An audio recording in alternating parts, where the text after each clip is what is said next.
We're going to do a show today about the people known as Jehovah's Witnesses. I'll tell you one thing that we're not going to do, and we're not entirely comfortable with it, but we're going to do it without anybody who's actually an active participating Jehovah's Witness. And the reason that that's happening is it's almost impossible to accomplish doing that. But we are going to look at a lot of things about them that you probably don't know, particularly ways in which their beliefs about medicine have in fact influenced the way that medicine is practiced, and in fact created beneficial changes for lots of other people who aren't Jehovah's Witnesses. And we're also going to talk about ways in which legal cases that they've pursued have also created a lot of benefits for people who aren't Jehovah's Witnesses. But first, we're also going to try to explain as much as we can to you about a very misunderstood religious movement. You probably know a few things about Jehovah's Witnesses. The thing you're most likely to know is that they frequently come to your door. You might also know that they don't do the Pledge of Allegiance, that they don't do blood transfusions, they don't celebrate birthdays, they don't celebrate Christmas, they're not wild about the cross. They reject that as a religious symbol. You may know a few other things or think you know a few other things. So here are some people who are going to try to help you understand. Mark Silk is here with us. He's been here with us many times. He's the director of the Leonard Greenberg Center for the Study of Religion in Public Life and a professor of religion at Trinity College in Hartford. With us also is Jonathan De Hoyos. John is a landscape designer, a Connecticut resident, and a former member of the Jehovah's Witnesses.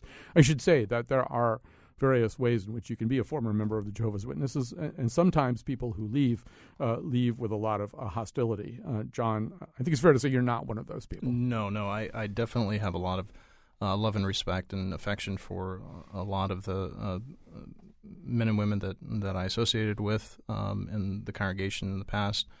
People that I grew up with, and I'm going to walk a razor's edge today in trying to be as fair as I possibly can while trying to explain why I left the religion. A little bit later, also, we'll try to help you walk that razor's edge. A little bit later, you'll hear from Mark Oppenheimer, also a regular guest on this show. He and I talked yesterday about kind of the value of answering your door when somebody rings it and wants to talk to you about something, particularly when those people are Jehovah's Witnesses. And also joining us a little bit later is Dr. Aryeh Shander.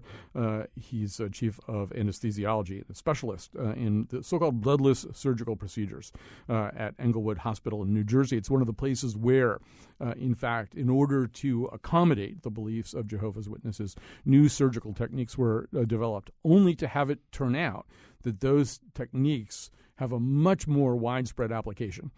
So anyway, we'll be telling you about all that as we go along. But we need to, I think, sort of start out with some kind of thumbnail understanding of it. And Mark, maybe the first thing to do is to talk about where did this movement come from? How did the Jehovah's Witnesses begin?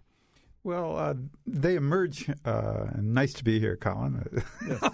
Nice as always.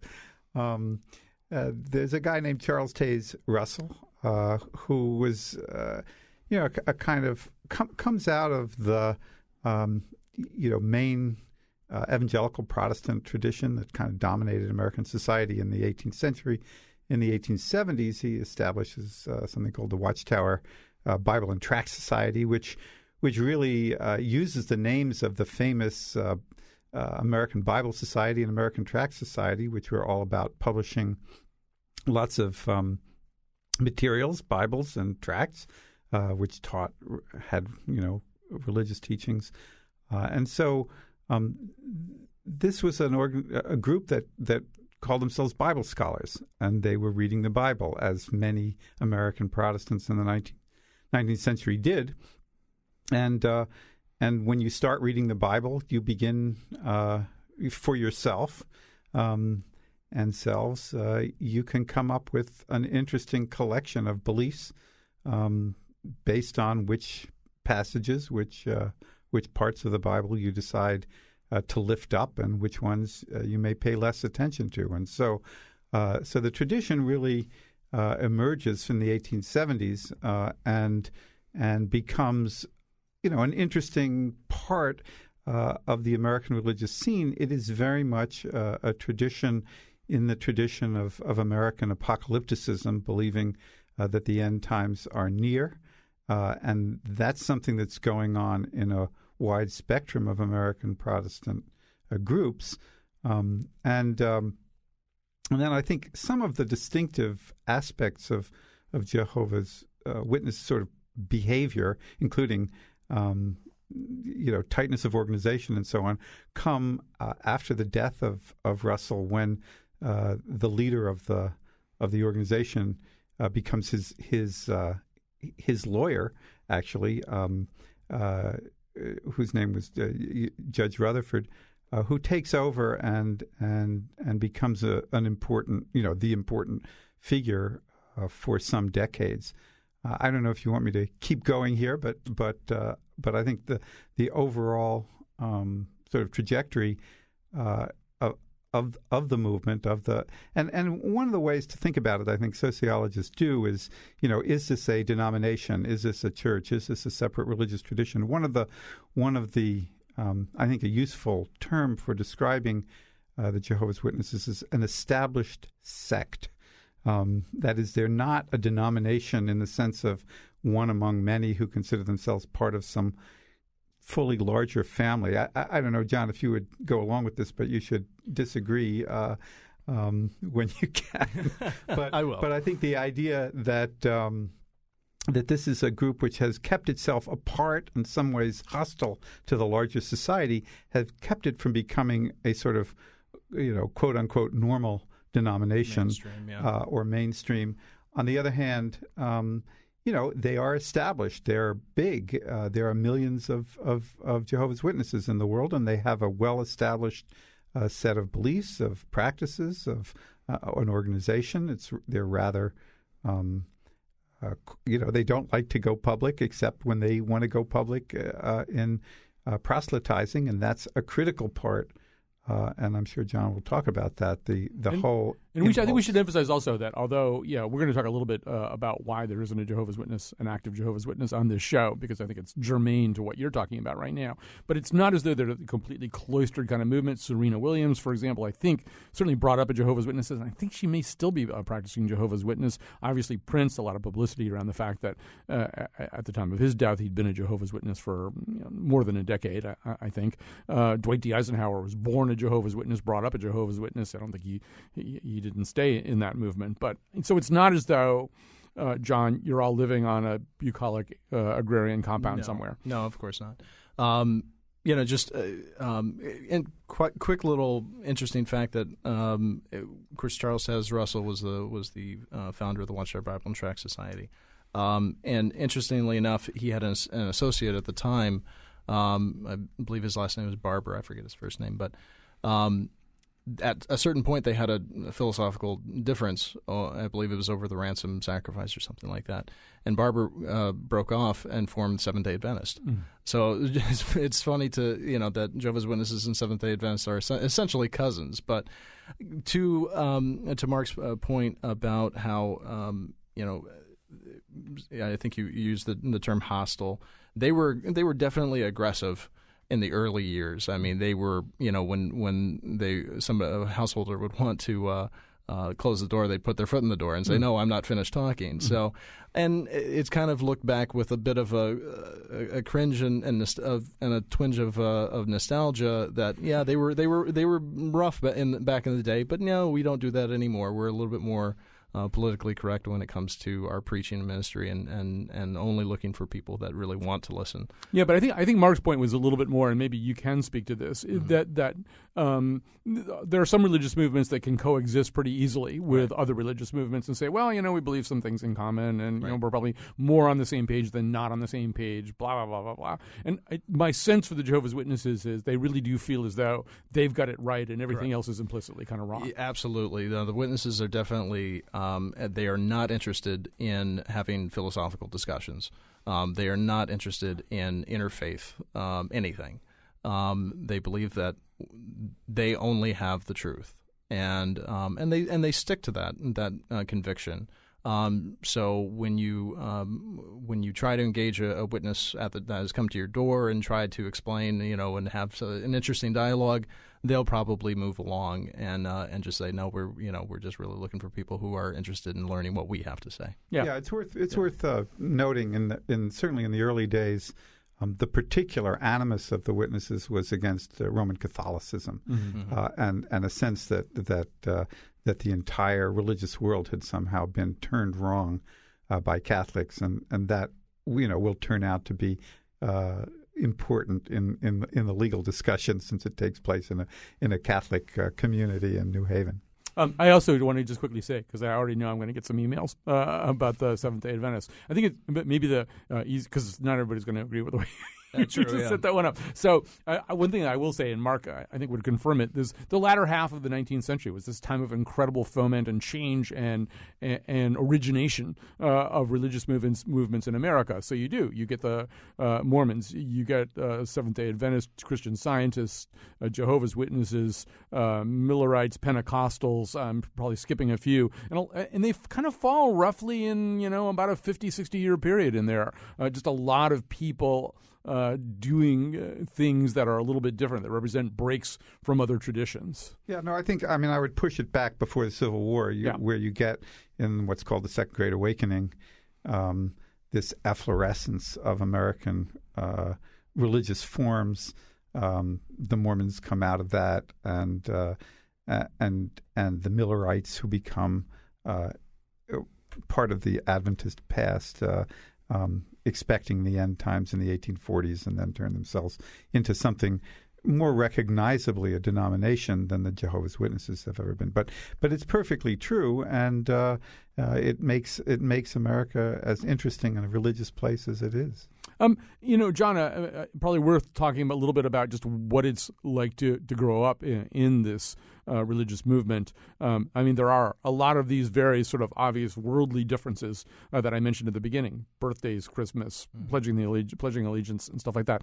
Is that when you were a younger person and still in the faith, and you tried to explain to somebody who didn't know very much about Jehovah's Witnesses who you were, or what that was, or what it meant to be a Jehovah's Witness, what did you tell them? Well, it was more of a conversation of people coming up to me and trying to tell me what I already believed. Okay. So, the first one of the most common things was like, "Oh, you guys aren't Christians," and so I'd be like, "No, that's not the case. Jehovah's Witnesses are Christians. They do believe in Christ, that He was the Messiah, and so forth." Well, then it would just continue just to be a barrage of, well, if that's the case, well, what about this? Well, I have to explain this. So it was if for the most part, it was just mostly a trying to dispel misrepresentation and non-facts that people would use as an objection. So usually, if I had a conversation like that, it would just be basically sparring with them to say, well, no, that's not the case. This is the fact. How about the lived reality of it for you, though? I mean, for example, I think a lot of people from the outside looking in would go, "Oh, that must be really hard. You don't get Christmas, you don't get birthdays, you don't get, When you're raised, it's just how you're raised. Just as much as somebody of any other religion that has particular ways of doing things is foreign to somebody else. When you're raised in it, it's not really a big deal. I mean, no, we didn't have Christmas and we didn't have birthdays, but my parents did give me gifts.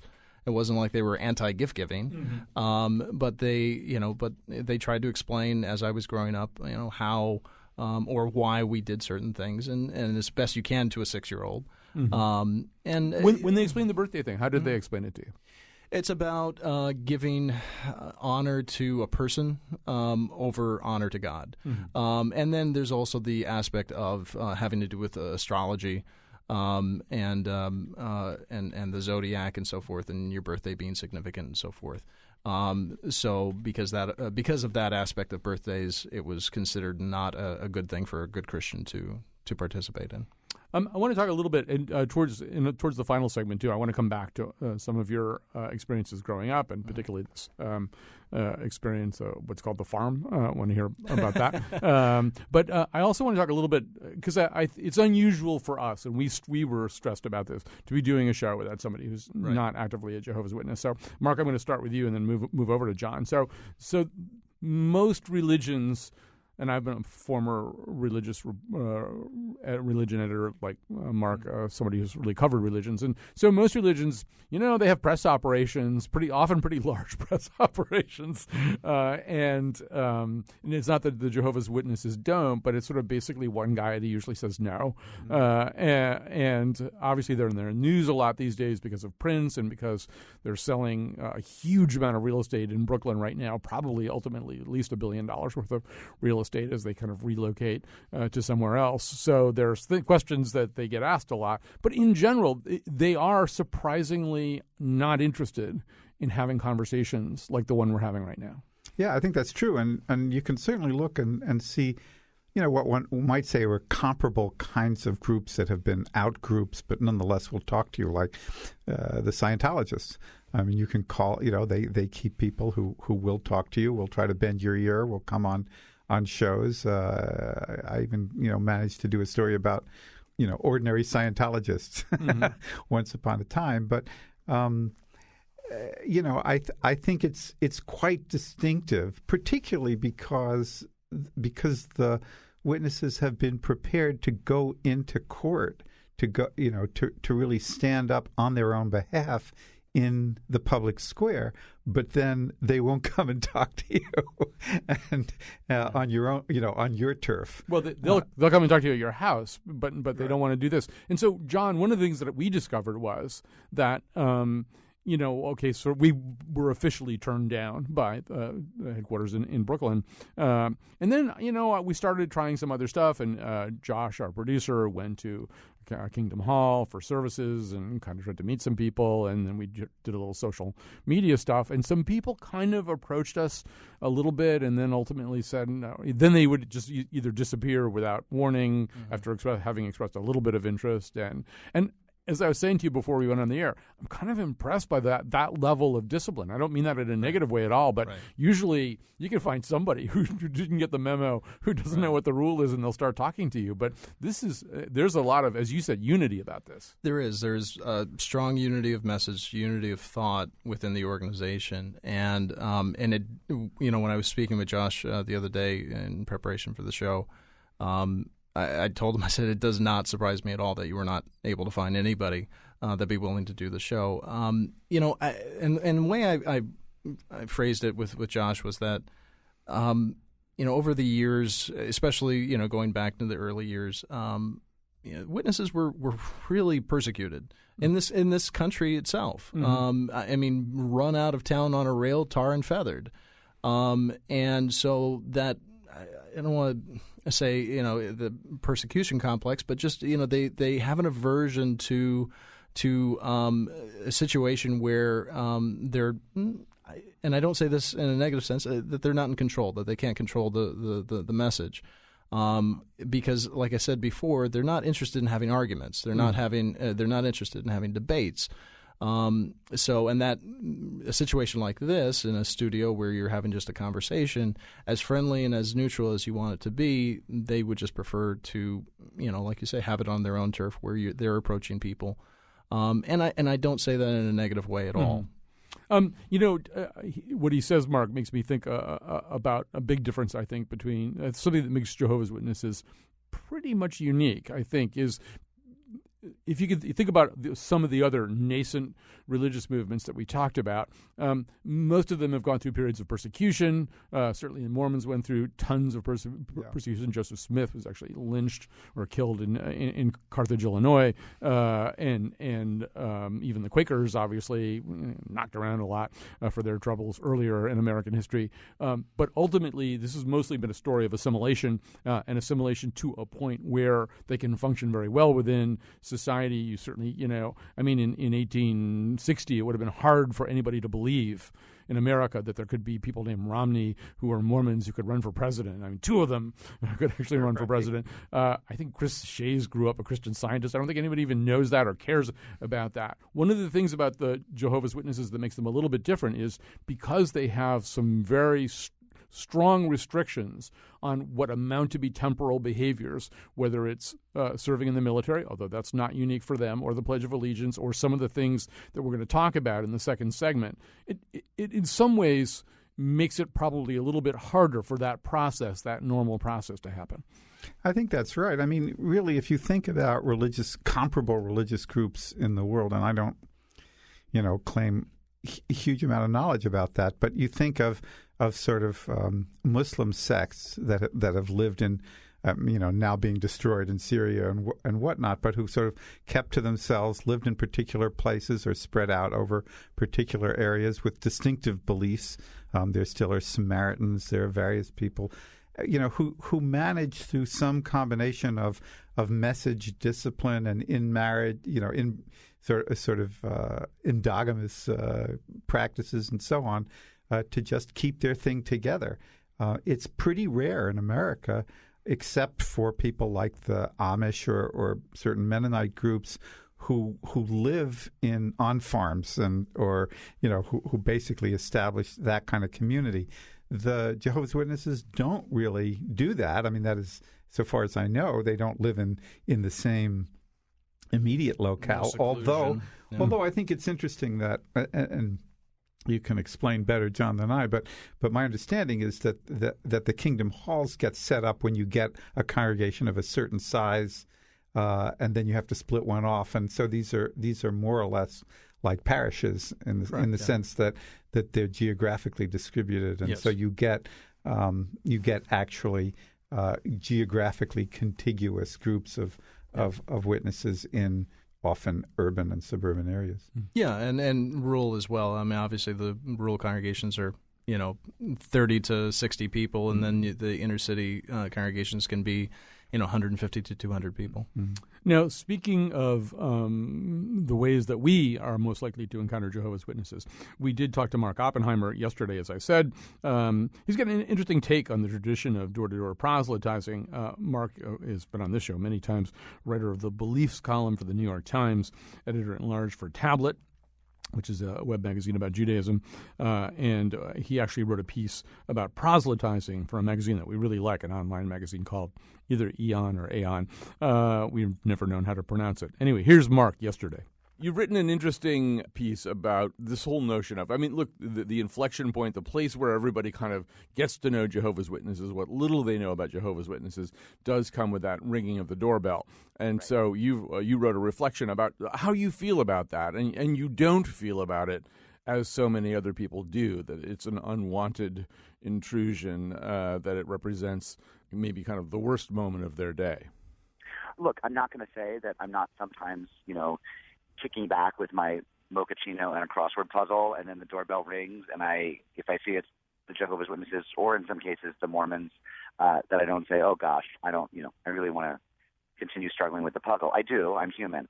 That said, I see another side, which is these are people who in American civil society think that it's okay to break through the wall and engage with their neighbors and ring doorbells. It used to be okay to knock on doors in America. Salespeople did it. Neighbors did it. The way that my grandparents socialized was after dinner on warm nights. They'd, walk down the street and see who was home and visit with people and have a piece of cake, and you didn't always have to call in advance.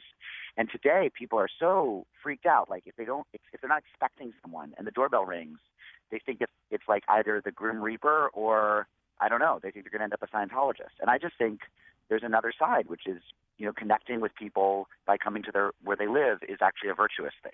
I think maybe one of the things that did change, we know that proselytizing has almost always been a somewhat risky business. You go back and read Acts of the Apostles, and you can see that it's a risky business. But it's a risky business back in those days and for a long time because of matters of faith. And I think it's less and less important what the matters of faith are that are waiting on the other side of the door from people. It's more this kind of building up the house as a suburban or semi-urban stronghold against which all incursions from the world are to be repelled. Yeah, I do. I think you put your finger on something, which is that when people were living in apartment towers, they were used to those kinds of intrusions. And gosh, when people were living 10 miles from each other on farms, they probably welcomed any other human voice or sight. It was good to know that other people could find you. And I do think there's something about suburbia where you feel like when you go home and mix your gin and tonic and put on your TV, the world is closed to you. And I don't think that's been good for America. I think there's all sorts of indices that suggest that kind of isolation or presumptive solitude, it actually has real downside. one thing that we know, and I'm older than you are, so I know it even better, was there was a time when a lot of people might come and ring your doorbell. I am old enough to remember the people selling encyclopedias. In fact, we're working on a show about that too. So that was a fairly common thing, and it was kind of understood that there were these people out there on the roads, walking the roads, these Willy Lomans who'd ring your doorbell, and then people representing all kinds of different causes. And there's been a culling, a thinning out of that herd. And then beyond that, I think there's probably quite a bit of micro-targeting that goes on, and an awareness also that it's easier to reach people digitally. It's easier to figure out exactly who it is you want to reach by using various quantitative methods, and there's no particular reason to walk down that particular street if this particular environmental cause is the thing that you're working for. And in a sense, the Jehovah's Witnesses are one of the last remnants of democracy, in the sense that they'll walk, as far as I can tell, they'll walk anywhere. Yeah, I mean, our house, I assume that they know that, a mezuzah on our door means that we're a Jewish family, and we have one, and it doesn't stop them. Now, you could say, oh, that's an extraordinary lack of respect. Here they see that you're obviously of another faith, and yet they bother you anyway. And I think, well, I would choose to say that they're trying to talk to me even though, or maybe because I'm of another faith, and they think, I mean, look, obviously they're trying to save my soul, and they think that's something needs saving, and I disagree. But that said, isn't this also a sort of gesture against the balkanization of America, where right-wingers only talk to right-wingers and Democrats only talk to Democrats? I mean, it's all, which we all think, I think, is a pretty terrible thing. And here these people are, and by the way, for people on the left who think that the Jehovah's Witnesses couldn't have anything in common with them, you might talk to them about their pacifism, for example, or their rejection of patriotism. I mean, or saluting the flag, or all those things. I mean, for people who are somewhat skeptical of the structures and symbols of power and imperialism, the Jehovah's Witnesses are really substantial allies who really, really do walk the walk. So there's definitely something to learn from them. Mark Oppenheimer, thanks very much for talking to us today. Okay, my pleasure. So let's get a quick response from you, John. I assume you've rung a few doorbells before you... Just a couple, yeah. So I don't know. How does it look from that side of the door? It can be very scary, but especially for someone who became a witness later in life. When you're raised as a witness, it is second nature. Mm-hmm. And even today, I can very easily get on the phone or talk to a complete stranger and just instantly be able to start a conversation with them about one thing or the other. So it's given me that comfort level when it comes to speaking to somebody you don't know. And yes, I have knocked on a person's door who was Jewish, or was a Buddhist, or particular whatever religion, and not necessarily a Christian. And it can be a little intimidating because you're trying to find common ground with them. And so it took a little bit more practice in that regard to at least get that conversation going. But many times it was just like, no, I'm not interested, and then we would just walk away. We're going to take a little break here. We're going to come back. We're going to tell you a little bit more about changes in medicine that happen because there are Jehovah's Witnesses in the world. And Mark's going to tell us a little bit more about the legal history of the Jehovah's Witnesses.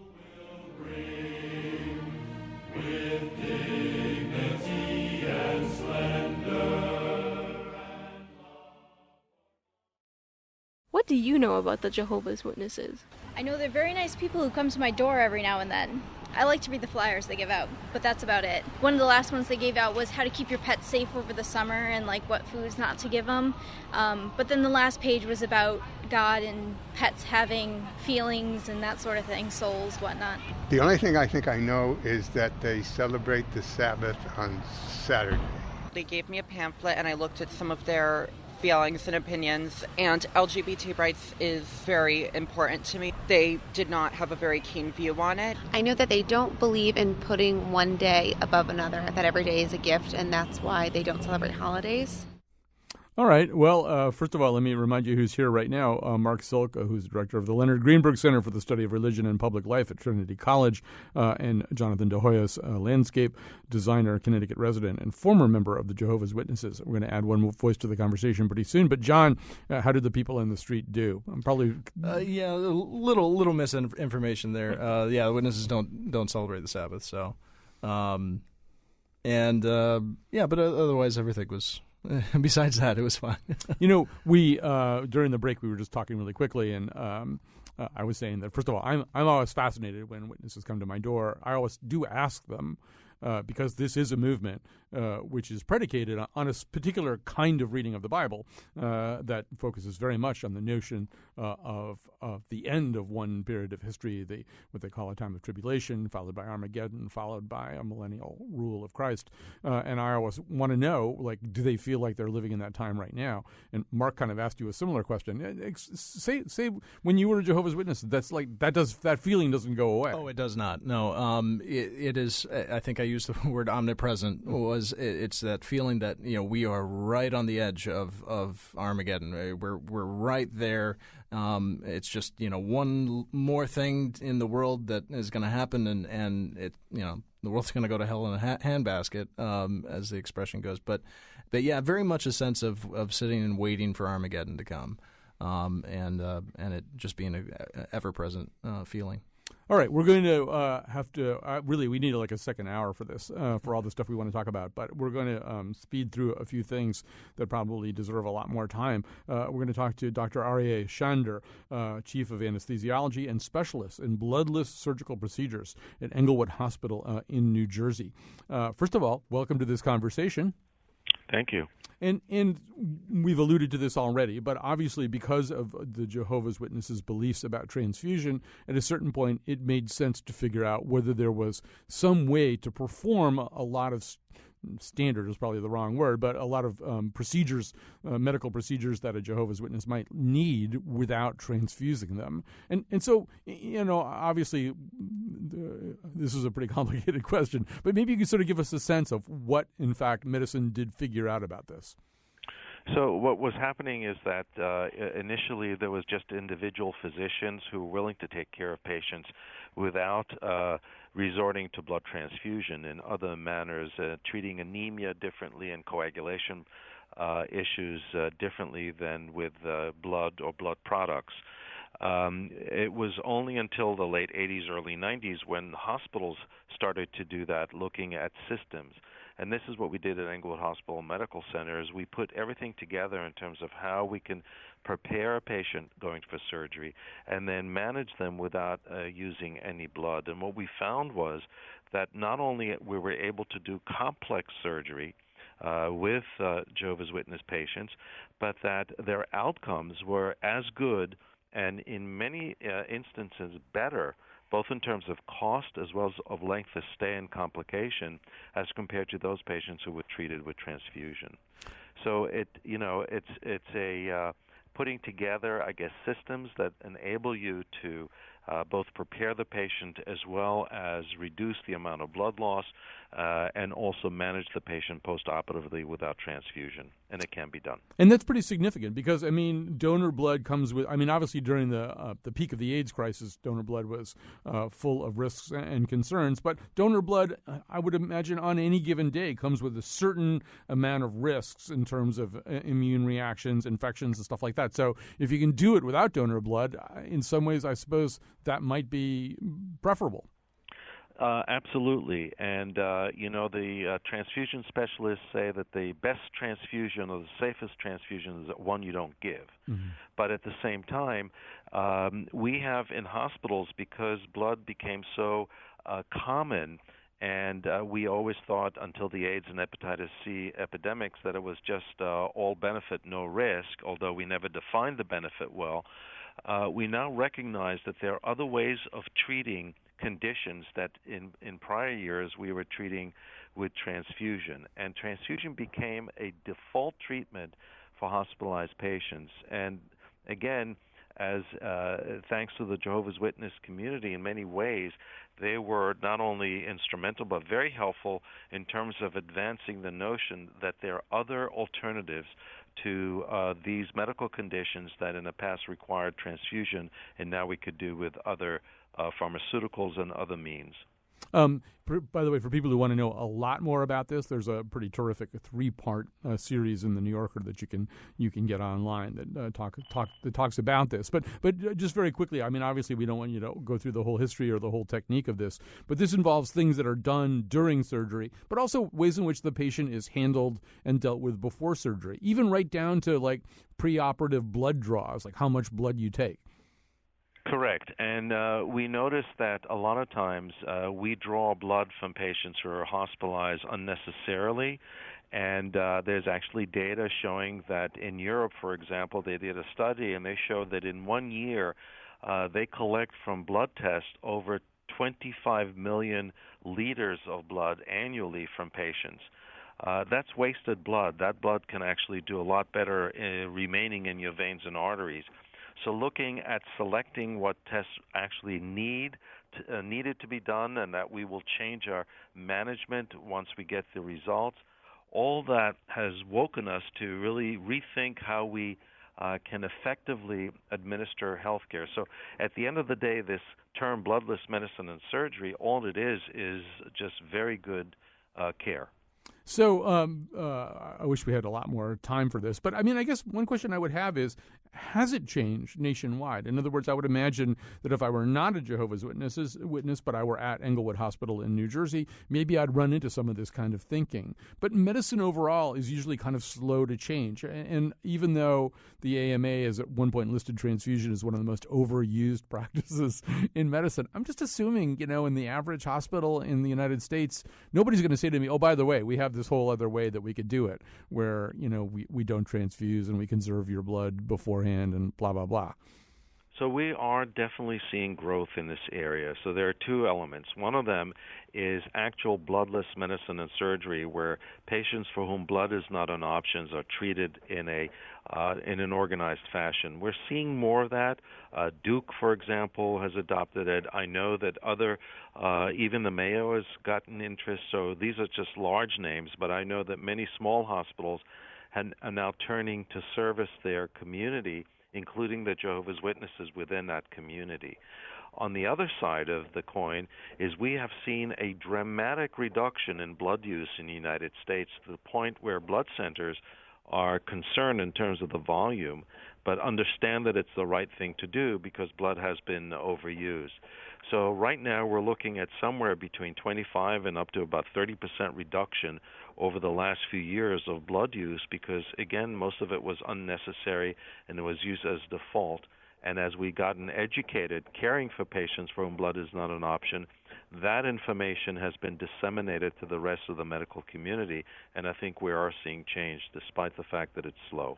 Dr. Aryeh Shander, I'm sorry very much for speed dating you, but we have so much ground to cover. I want to thank you so much for joining us today. Very quickly, we're going to switch gears here. Mark Silk, we don't have time to run everybody through. I don't know how many cases have been brought. The Jehovah's Witnesses have won 48 Supreme Court cases, which is probably unequaled by any other group of any kind. But basically, the history of legal precedent affecting religious liberty in the United States overlaps very, very closely with the history of Jehovah's Witnesses in court.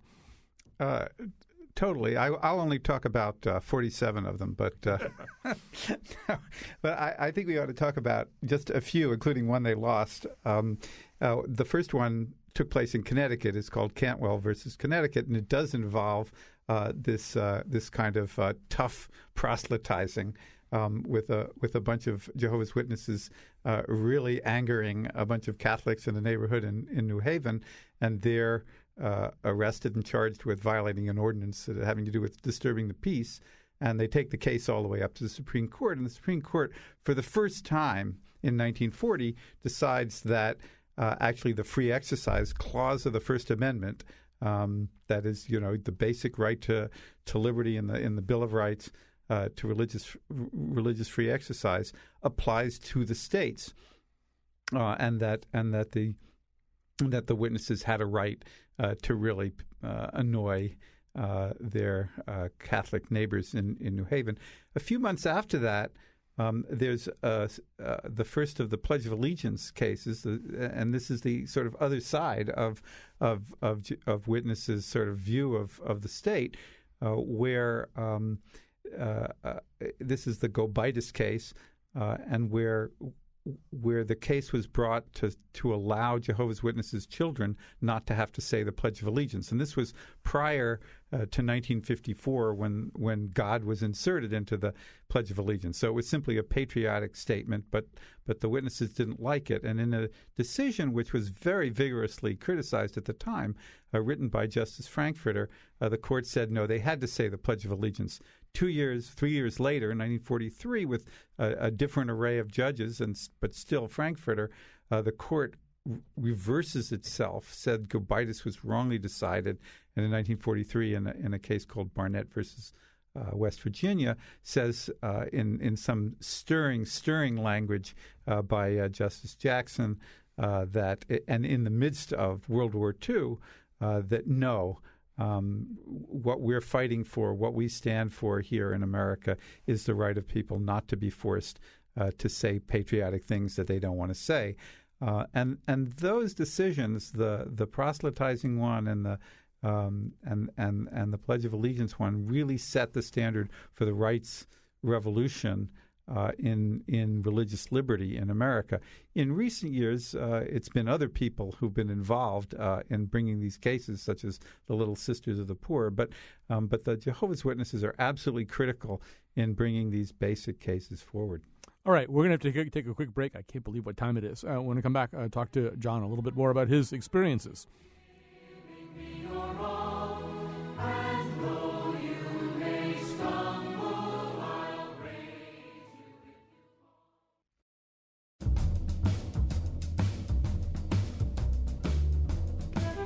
Stay with us. Our conversation about Jehovah's Witnesses will continue. Today's show is produced by Josh Nalea and me, Kyone Wolf. Our interns are Olivia Piper and Adriana Smith. Greg Hill tweets for us at WNPR Colin, and the part of Bill Curry was played by Serena Williams. For all kinds of news about our show, discover our brand new Colin McEnroe Show Facebook page. On tomorrow's show, the Song of the Summer. And now, back to Colin.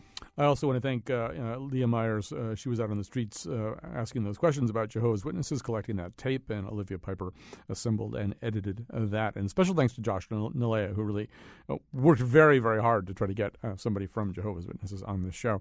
But I think we've had a pretty interesting show anyway. And I want to thank Jonathan De Hoyos for agreeing to come in. John's a landscape designer, a Connecticut resident, and former member of the Jehovah's Witnesses.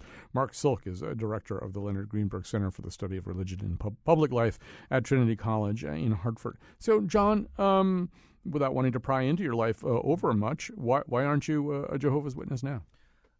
Simply put, I had theological differences. There's certain things that I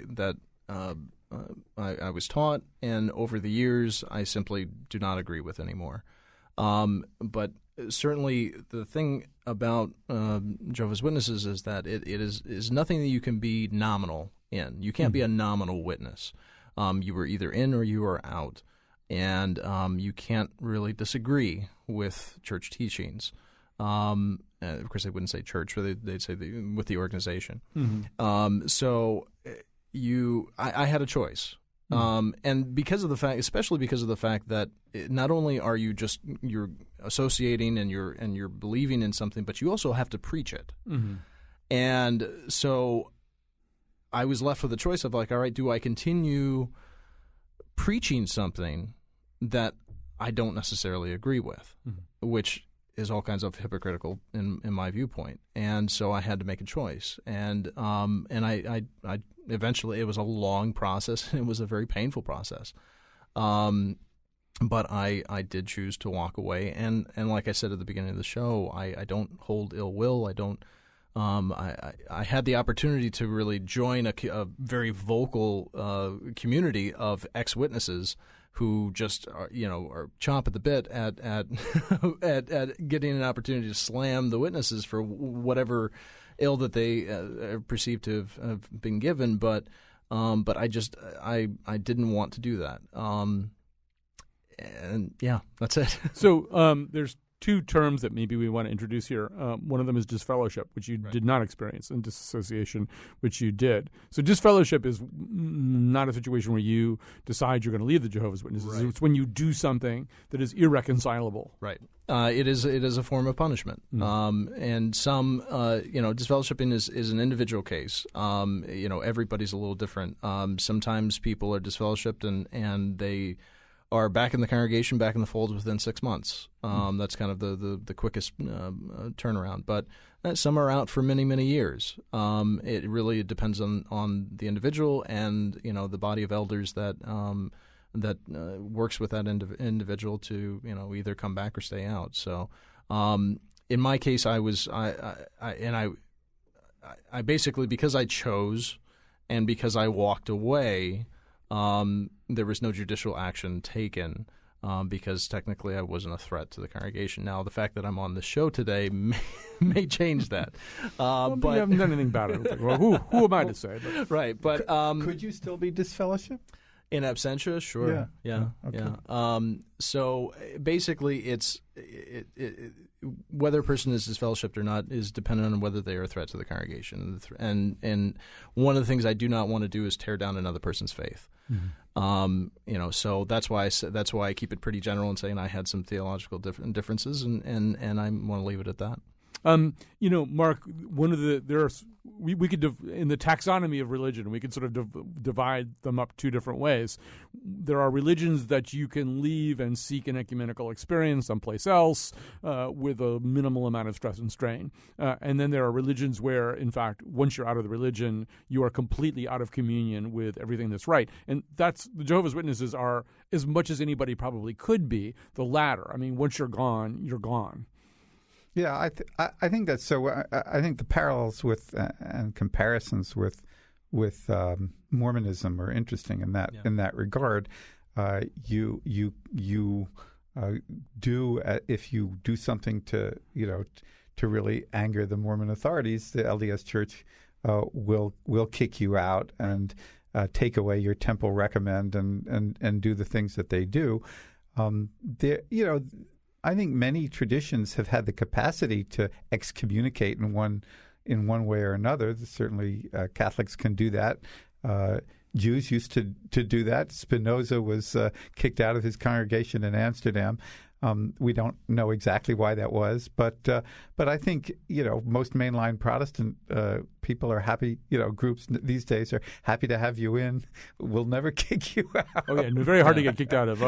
But so this, this must be. We're almost out of time here, John. But you said painful, and this is right. The people that are nearest and dearest to you all growing up, including right. I would assume your immediate family. They're in a position where it's going to be very difficult for them to have any kind of real communion with you. Yeah, absolutely. When you're a witness, your entire life is the organization and the friends within the congregation, and so you when I left, I had no social network. None whatsoever. All my friends, all my people that I cared for were witnesses. So it was a very lonely experience to walk away from that. My marriage to my first wife dissolved. Because she was within the religion. So it was an extremely difficult time. But at the same time, you kind of just build it from scratch and start over, and you get through it.